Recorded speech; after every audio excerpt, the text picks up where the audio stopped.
Hello friends, and welcome back to my channel, and welcome back to another episode of Stamping for Scrapbookers, where the lovely Sandy, Sarah, and Christina are joining me to create some wonderful stamping inspiration for you.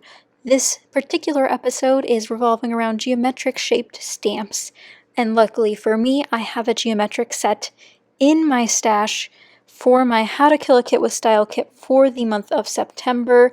So hopefully you guys will enjoy seeing this yet again on my channel. That's 2 times this week, 3 times this month so far.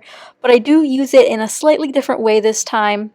And by slightly, I mean not in a sun or sunburst format at all. So hopefully you guys enjoy this technique, and hopefully you can pull it off with really any shape stamp can be stacked, but I think triangles are a really fun one to give a unique look. Now you saw me there with that photo, and that photo is actually a picture of a menu from a Disney trip we went on in 2017, and it has this gradient. It's not rainbow exactly, it's like orange to yellow to green to blue, and I decide that I want to do some fun stamping with that gradient of color scheme. So I pull out a ton of different colors and I get to work. Now, if you're going to do something like this, I did a little bit of planning. So I tested out the colors, of course, using my stamp swatches and pulling out the right colors that I wanted to sort of create this same color scheme and mimic the photo. Now what I did was measure out how many ink pads I had. I had 5, and then measured how big 2 sort of took, because that'll be a varying measurement, because I'm not going to measure exactly the right space in between them each time, so I could gauge how many of each color I could stamp. Now if you can tell in the photo, I know it's off to the left hand side now. Essentially there's a ton of orange, yellow, and green, and less blue. So that's the one that gets the least amount of space, and it works out really well to help, 1, duplicate the photo, and 2, just work well with my space. But I end up doing 5 for each color except for blue, and I think it turns out fantastic, and hopefully you guys do too. But after the Lawn Fawn Pumpkin Spice color, I move on to my Distress Oxide in Wild Honey, which is such a pretty, unique color. I love this one so much. And again, 5 of each. And then I'm moving on to Mustard Seed, which is just a regular Distress ink. I think I'll eventually dive into the rest of the Distress Oxide colors, maybe if they can come out with a smaller size. I prefer much smaller ink pads for storage purposes, but I have a few colors and I know you guys like seeing me use them, so I pulled one out for today's color scheme. And with the Mustard Seed color, of course, I'm going to stamp that 5 times. And if you guys are interested in any of the products I feature in this video, I'll have them all linked down below, so you guys can purchase through my links to help support my channel if I have affiliate links marked, or you can just check out new things for your own stash. But as I go here, I did have my extra stamp off sheet onto the left hand side. Usually I do that if I'm using a new ink, or if the stamp's getting a little bit kind of grungy from too much ink, and I'll stamp it off. But this was a trooper, and if you guys haven't seen me feature this stamp set before, it is the Avery L. Bright Day stamp set. It is from good old 2012, and I've had it for well over a year now, and I've used it more in this couple of weeks than I've ever used it in its lifetime of existence, especially within my stash. So it's good to get using up our stamp sets. Here's where I noticed that my tower of triangles kind of got off kilter, but I end up finishing off the color scheme with this My Favorite Things ink in Summer Splash, which is such a pretty blue color. But this is pretty much the main feature of my layout. It adds a lot of color, a lot of fun and texture and pattern, and sometimes that's all you need, especially when I started with a white background. In case you guys are wondering, this is white, Solar White Nina Crest cardstock, and I really love this cardstock for stamping. I think it does great.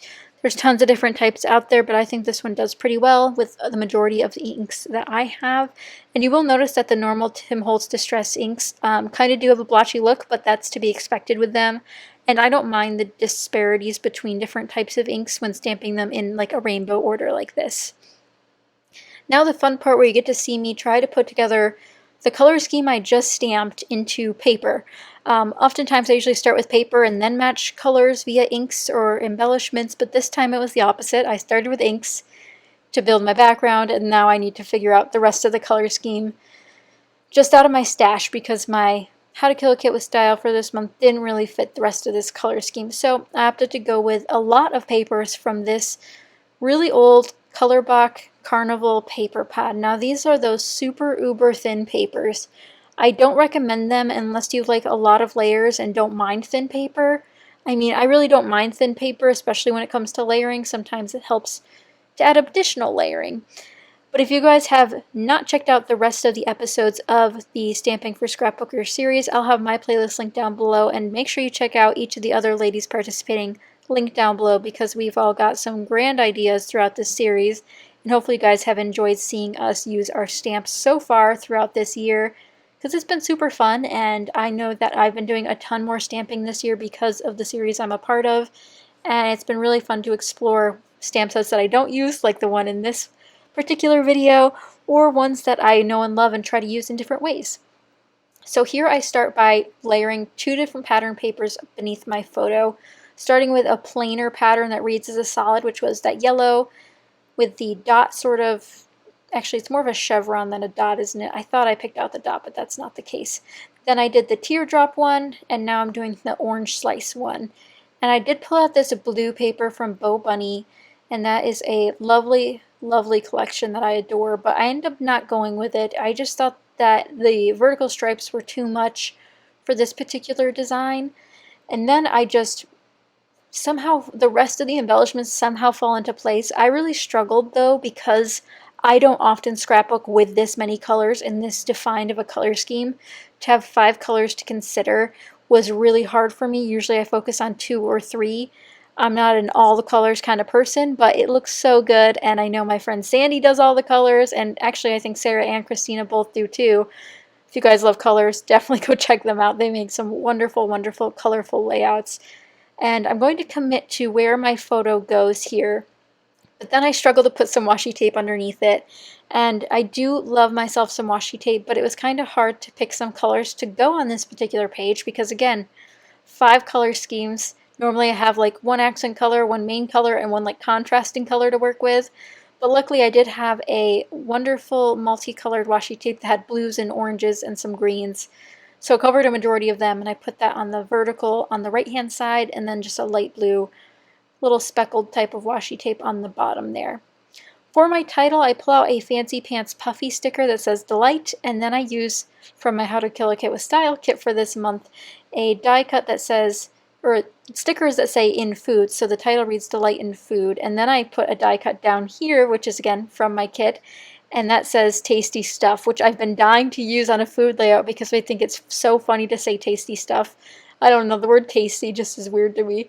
But I think it looks so good there. And I ended up making this heart work as well, which is also from the Altenew die cut set. But I can hardly believe this layout's practically done.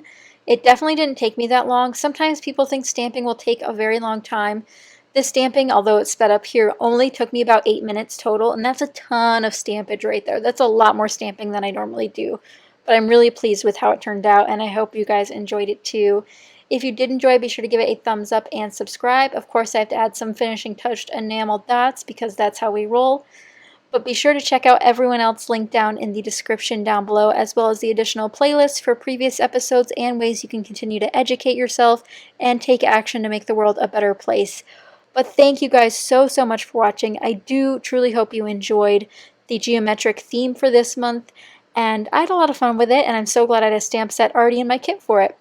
But thank you again so much for watching, and I will see you guys next time. Bye guys!